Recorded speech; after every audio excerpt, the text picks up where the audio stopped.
Holy crap, my hair looks weird. Holy crap, my hair is looking crazy. Crazy hair.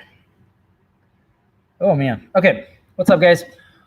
So today I'm going to be. It's been a while since I've uploaded anything on our channel, so if you've just been desperate for quad videos, I'm so sorry. Mostly because it's actually kind of a huge pain in the butt to set up the computer and actually get everything set up for showing workouts and stuff like that. So I think as I'm saying this out loud, I do kind of want to get back into the swing of doing that. But that being said, the workouts are the priority, the work itself, the skills and all that stuff, not necessarily showing the world. So when convenient, I do want to start getting back to that. Okay, so basically what today is, and I did want to show this because I've been doing this and kind of testing this out over the past week or two, and it's been really awesome, and it's been super, super helpful for me. So maybe it can be helpful for you. So all you're going to need for this is a band, which I already have it actually over here. I don't know why I'm walking away. Something to plant it on, basically. So I'm using our rig. You can use door handles. You can do something at home. I mean, pretty much do anything. There's just a couple of different angles. One of the angles is going to be up high. One of the angles is going to be medium to low. And then the others are just kind of some floor things. And I'll go over some scaling options that you can incorporate, because some of the things you might not be able to do in terms of flexibility and all that stuff, and that's totally fine. Part of this flow is to work on that flexibility. So actually part of this, the majority of this was born out of, I have kind of a frequent issue from time to time with like pinched nerves. And so my arms were falling asleep and being really painful at night. So, and I know that a lot of these stretches, if I do them on a regular basis, will help alleviate that. Just kind of helps to create some space in the muscle tissue and all that kind of stuff. So, and actually ever since I've been doing this on a regular basis, my arms have been A-okay and not bugging me at night. And like all the numbness and tingling has gone away, which is awesome. So what I'm going to do is, it's going to be a 20-minute EMOM timer. So 20 rounds of 1 minute on, and just keep repeating. And that's mostly for, usually it takes about 45 seconds to a minute for muscles to actually kind of relax and lengthen and chill. So this is post-workout too. So I just did a little Metcon. So that's why my hair's all crazy. Yeah. And yeah, so basically I'll kind of describe the stretches. Hopefully if there is a scale option that you would need, hopefully I'll say that out loud. So again, I'm just going to start a 20-minute timer here. And I'll try to hopefully describe what I'm doing and why I'm doing it. Okay, the first one is going to be up here in the band. We're going to go basically just mid tricep area here. Hand is on the band back here. And this one's just really, really good for opening up lats. A lot of this is opening up the lats. I apologize if I'm not perfectly in frame for some of these. This gets a little bit of the tricep. It really helps open up this little like armpit area. Basically it gets really crowded with muscles and nerves and all that kind of good stuff. It's good stuff, but this is kind of the genesis of that numbness and tingling that I get a lot of the time. Is it just gets really crowded in here. Sometimes it's coming from my neck, but I also feel like it's coming from here sometimes. So, and my pecs get really tight. So this is kind of just like where I like to start. I also really enjoy the fact that all the blood is kind of rushing away from my arm right now. And so kind of like banded flossing does, as soon as I put my arm down and switch, this rush of blood will come to my forearms, which my forearms are also the genesis for a lot of pain and tingling as well. At the end of the minute, I just kind of really step into that, switch right to the next one, no extra rest or anything like that. And again, like usually the last 10, 15 seconds, I'm really kind of pressing this, but really for the first 30, 35 seconds, I'm just kind of just chilling, hanging. Again, got that nice flush red vibe going on here. Keeping the elbow nice and close to the head, not letting it come out here. Keeping it nice and close, that's going to accentuate the tricep stretch here. Yeah, this is just a great opportunity. Again, if you got 20 minutes post-workout or even 20 minutes, I would say probably pre-dinner, because once you eat dinner, obviously your blood's kind of going to your digestion. So this could be a nice like late afternoon kind of stretching type thing. It could be good in the morning. You probably want to be pretty warm for most of these, and I'll show you why in a little bit. Some of these you could do cold, out of bed in the morning. Most of these you're gonna want to be warm. So last 10 seconds here, stepping forward, and I'm gonna switch right back to the other arm. And now we're gonna do lat stretch. So hand through, hand on. Again, I apologize, I'm out of frame. So I'm just taking a big knee here, and I'm just letting my left arm go nice and long. Again, if you don't have a rig at home, obviously you can just tie this to staircase, something that's high up, or at least midway up. You might even be able to wedge it inside of a door jamb or something like that. You know, be creative. Just something that's going to hold the band. Obviously, don't want it smacking you in the face. Yay! And on this stretch, I'm just going as long and as limp as I can with the arm, and just letting it pull nice and gently all the way down my side. Again, this is another good one for just creating space in the lat, bicep, tendon kind of insertion, pec area. Yeah, a lot of this is just getting long. So I'm getting long from the lower back all the way to the wrist. A couple of nice deep breaths here. And we're switching. The really nice thing about this flow is it really is, just about a minute on each side. It really is all it takes to, and you just feel the blood flow just feels really good. It's the great way to start your recovery. And really what's cool about this is even if you stopped it right here, if you just did these 2 stretches on each side, 4 minutes, after say a really heavy, intense arm workout, there you go. You're on your way to recovery. You're getting your shoulders nice and open, getting your lats open, getting your biceps and triceps kind of hitting some different lengths, which is really, really nice as well. So after this one, I'm continuing to switch back and forth left and right. So always switching arms. I'm going to go back to the left arm, and I'm going to do a scapula open stretch, which is the arm across the body stretch. Last breath here. All right, so again, hand through, hand on. Now I'm just giving myself a big hug and just letting loose with this arm. And so again, between these 3 stretches now, I basically lengthened upward. I've lengthened and relaxed my upper back muscles and lengthened through the tricep and lat area on the vertical sense, in a couple of different ways basically. And now I'm doing kind of opening up the back. So between the 3 of these, again, you're getting your shoulders nice and open, biceps and biceps, biceps and triceps are all getting worked in here. So it's just this is a nice little flow of the trio. I like to start it like this. Sometimes I'll skip the scapula stretch, but I know I really shouldn't. Mostly because my scapula gets really, really tight. If you kind of notice that hump in my back, a lot of that's just bad posture, and kind of not necessarily in a good way, but bulging muscle. And so I got a lot of muscle tissue in my upper back.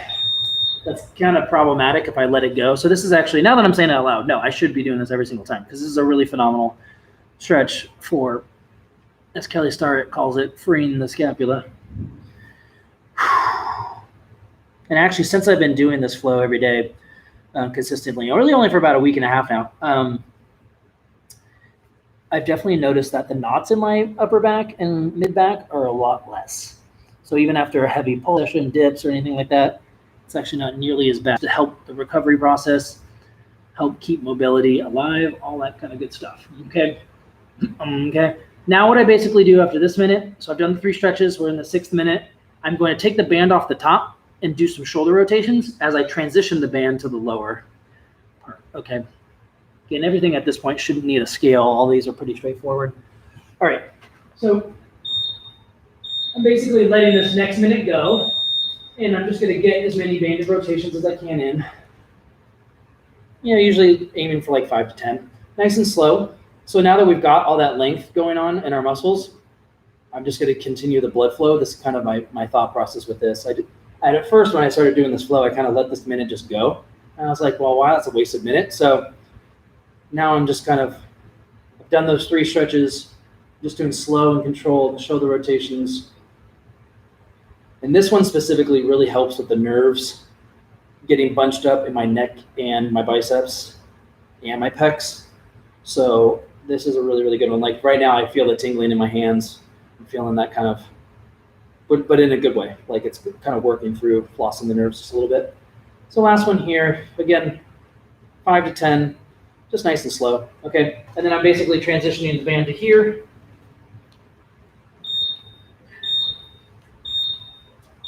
Hand through, hand on. Little knapsack stretch here. Okay, so if you notice, this is pretty much the same stretch we did before, except now I'm getting pulled back even harder so I can really kind of lean into this one. So I like to do this one second in the flow and start with the banded up above one because that one's a little bit more passive. This one's a little more intense. Obviously, the lower you've got the band pulling on you, the harder it's going to be. And this is a pretty dense, medium to strong band. So but you could go lighter with the bands. You could use a couple different bands if you want to. With all of these, you definitely want to make sure that you can actually breathe and relax. So if you're feeling like you're like super tense, sometimes I get into this one and I feel like really uncomfortable, especially because these muscles back here will start to guard. So you have to kind of breathe into it so they'll relax so that your elbow can actually continue to go up and that we can get nice and long in here.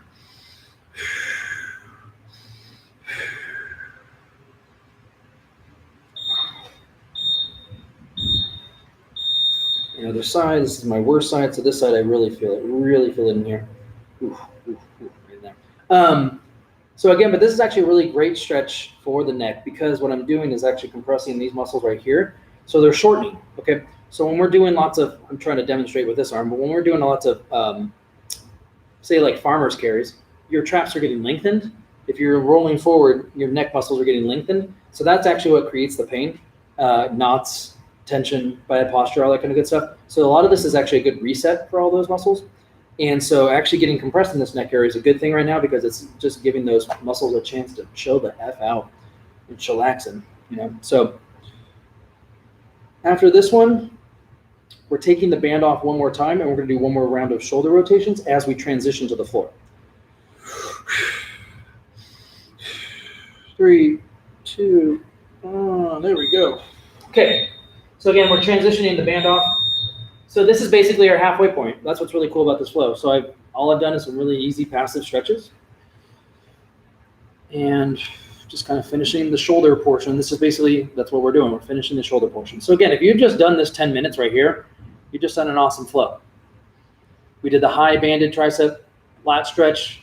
We did a kneeling lat stretch. We did it across the body scapula stretch. We did the backpack stretch, which is more tricep and lat, a little bit of neck and shoulders. And now we've done a couple of rounds of shoulder rotations. So there's 10 minutes of just shoulder mobility. Again, all of these are just meant to kind of create some space, get some blood flow. Nothing super intense. Okay, so I'm basically going to do one more here, and then I'm going to transition to the flow. So we're at the halfway mark. Whew. That. All right, so we're at the top of the next minute. So usually I try to kind of like, this is now the lower body portion of this and back portion of the flow. Okay, so usually I'll kind of start by sitting back on my heels and letting my knees and quads kind of ease into this next one. Because what I'm going to do the next part is just 2 minutes of sitting all the way back. Okay, if you're not able to do that, it could just be 2 minutes of sitting back on your heels. If you're not able to do that, it could just be kind of rocking forward and back, sitting back on your heels. If you can get back here, you might be living back here a little bit with just some arm support. Okay. So basically at the top of the next minute, I'm going to be starting to sit all the way back. And this is something I've worked towards for years now. So, and I can finally do this for a full 2 minutes and just kind of breathe, chill, all that kind of stuff. But again, kind of work it to your, if you can get to forearms, great. If you can get all the way back, great.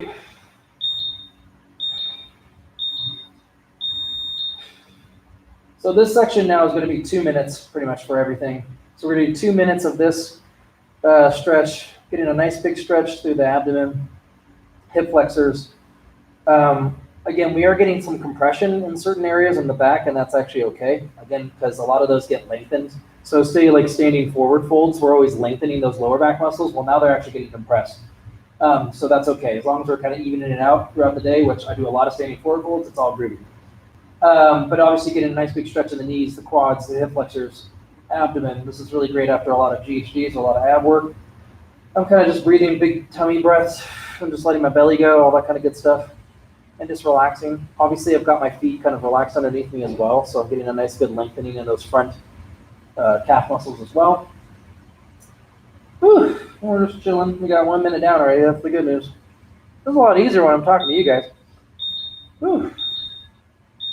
But actually, this has gotten easier over time. I mean, the first couple times I did this, I couldn't do it for more than 30 seconds. Hell, actually, I remember a couple of years back, maybe 5 or 6 years ago, I couldn't even get back to my forearms without severe pain. So, you know, this takes a long time to kind of work towards, but if you're doing this kind of stuff on a daily basis, these are positions you should be able to hit in one way, shape, or form. It doesn't matter if you're 8 years old or 80 years old, you should be able to hit one of these scales that I've already kind of gone over. And I'll show one more time as I get up and out of this. So we do 2 minutes in this, whatever variation it looks like of this. And then we do 2 minutes. I kind of let another minute go by of just chillaxing. And then we do a 2 minute straddle. And then I finish with 2-ish minutes on a Jefferson curl kind of stretch, which is a locked out leg and a hamstring stretch. Whew, we're almost there. This is where the blood starts getting real tingly. All right. So for this, just to let everything kind of relax nice and slowly, I just inch my way out of it. And again, you might have been in this position the whole time. You might have been in this position the whole time. Hell, you might have been just like rocking back and forth like this the whole time, and that's okay. Okay, so whatever variation of that you do. So now I'm gonna let the blood flow come back. I'm gonna ease it out to a nice wide straddle. Yeah, that one I'm super proud of though. That's taken me some time. In fact, I'm not even 100% sure if at like the beginning of this year, it's May. Yeah, it's May when I'm making this video. It's May. I'm not even sure if I was able to do that at the beginning of this year, to be quite honest. So the next one, I'm just sitting in a straddle. So I've already been sitting in for 20 seconds, and I'm going to start at the 2 minutes at the next to the top 2 minutes here. So again, I'm just kind of letting it relax, inching into it, just getting as wide as I can. Scaling options for this, hands behind. Actually, a really good scaling option for this too, if you're really not comfortable, or say like you've been doing the seated straddle for a long time and you just aren't getting anywhere with it, try like kind of coming out to like an almost, you know, midway split position and basically doing a variation of a straddle where your toes are pointing forward and you're kind of just doing it this way, standing, maybe using the wall for assistance, maybe using a couch or the back of a couch or a chair. Okay. So anyway, so we got our 2 minutes here. So I'm just going to start reaching slowly out, letting my lower back relax. At the very end of this, I kind of was behind a little bit, so I'm going to go a little bit longer. At the very end of this, I'm going to basically put my head down and relax all the way. Now, I'm not able to get all the way flat per se, but I am able to actually like go all the way down and get my forehand down at least. So that's something kind of new I've been working on. But again, just kind of make it work for you. If you're just able to get out to here, great. If you're able to put your hands behind and kind of push forward and relax, push forward and relax, that's all groovy. So we're going to do about a minute and a half more from right now. So again, this last part kind of flows. I just, whatever I'm feeling that day. If my back's really tight, which it is today, I'm going to do it a little bit longer. Okay. The hair is crazy.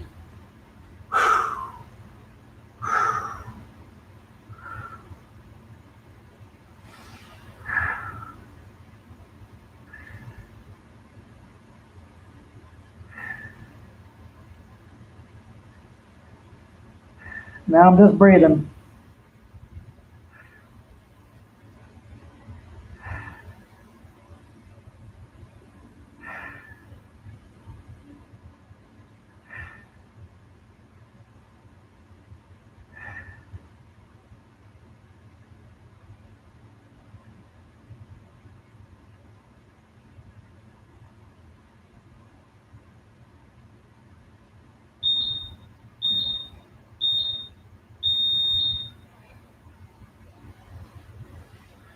Oh, so if you notice over that last minute, I put my forehead down, kind of led with the crown of my head, and then put my arms out, and then over the last like 10, 15 seconds, just try to kind of get a little bit straighter, a little bit flatter on the back. So again, that's just me and where I'm working it. Just kind of meet it wherever you're at. Again, nice and slow out of that. I might even throw in a couple of 90-90s just to keep that loosey-goosey, baby. All right. So again, we're a little over time, but like this last 10 minutes, I kind of like to keep it loose just based on whatever I'm feeling. The banded stuff, the first 10 minutes always stays relatively the same. Okay, so now I'm feeling great. My back's feeling great. My hamstrings are feeling great. Quads are feeling great. I'm just going to finish by attacking kind of all those again one more time with the Jefferson curl on the slant board. If you don't have a slant board, you can always just raise the front of your toes up by standing on a couple of books. I know, heresy. A weight plate, something like that. Or you can even fashion yourself a slant board, or you can just buy one. Okay, but basically Got my slant board here. Got some adjustable angles. And what I like to do, since this minute already started, I'm going to start on the low angle here. I'm going to lock out my legs, and then I'm going to come down, and we're going to reach. Holy smokes. Okay. The goal with this is to be able to put your palms on the ground out in front. Eventually, I can get kind of close on the slow setting if I'm like really getting into it. So I'll do 1 minute, and this is basically the end of the flow. So if you made it this far, awesome job. I'm just gonna finish with about 45 seconds to a minute of this, just relax and like crazy. Okay, and then I'm gonna take a little rest, let the blood flow come back, and then I'm gonna do 1 more minute, and then I'm done. Or you could just do 1 minute of this, and then maybe attack something else you want to do. Maybe you want to finish with more banded shoulder rotations. So I've got a whole 2 minutes actually right now. So I'm gonna kind of take like 30 seconds from right now, and then actually finish with a minute and a half on this bad boy. Sometimes I'll up the angle. Today it's feeling pretty tight in the calves and the hamstrings based on what I was doing all day, which was a lot of calves and hamstrings. I also walk a lot, so some days are better than others. Today it's real tight, so I'm just going to stay on the low angle. And again, these slant boards are really, really cool. So if you have the opportunity to get one, I highly recommend it. It's so choice. I highly recommend it. Okay. Ferris Bueller's Day Off. So already I'm kind of feeling a little bit better now. I think I messed up that quote though. Feeling a little bit better. Oh, getting close, getting close, getting close. The palms on the ground. Oh yeah, getting close. Ooh, I'm just feeling this all. I'm feeling this from. So this is the last minute here. I mean, I'm feeling this from the heels to the Achilles to the calves to the hamstrings to my glutes to my lower back. Oh man, just feeling this all the way through. There we go. We got the palms down. I was able to get there today. That's nice. Wasn't super comfortable, but it's pretty nice. Oh yeah, just letting that upper back relax. This is another kind of getting some space in here, so I'm letting the spine relax. Getting some nice big space. Letting the vertebrae just kind of relax. Might get a couple of cracks and pops. Some decompression. I'm just gonna take a couple more breaths here. Nice big belly breaths. I can breathe into my hamstrings basically in here. Get some oxygen in there. Last one here. And we're rolling up slowly, slowly, slowly, slowly, and done. Look at that. Woo, letting the blood come back. Let the blood come back, seeing some stars. Those last, like, what's up, Yoda? What up, baby Yoda? The last ones, the sitting back on the heels, the straddle, and then the Jefferson curl one. I like to do, I really like to come out of them slowly. So let that blood flow come back. Don't go right into the next one. Take a couple of minutes or a couple of seconds at least in between those two. Or those three. So again, those last three took me, roughly 10 minutes. But we got to hit everything. You could always also substitute, like, let's say you're like, my hamstrings are really flexible. I'm feeling great. Or I don't need both of those hamstring stretches. I only need one. You could also do a kneeling quad stretch instead of one of those things. So you can kind of plug and play with those last three stretches. So the three stretches being, back on the heels or back as far as we can. This is great for the knees and quads though. So if you can, at least do a minute here. Maybe you want to do 1 minute here and then 1 minute on each side quad stretch. That's totally fine. Couch quad stretch. I'm all for that. You could substitute one of the hamstring stretches for that as well. All right. Hope you guys enjoyed that. That is the coach's flow, the 20-minute flow. Set your EMOM timer. Just let it tell you what to do and you'll be set. Thanks, guys. Have a good day, and I'll see you soon.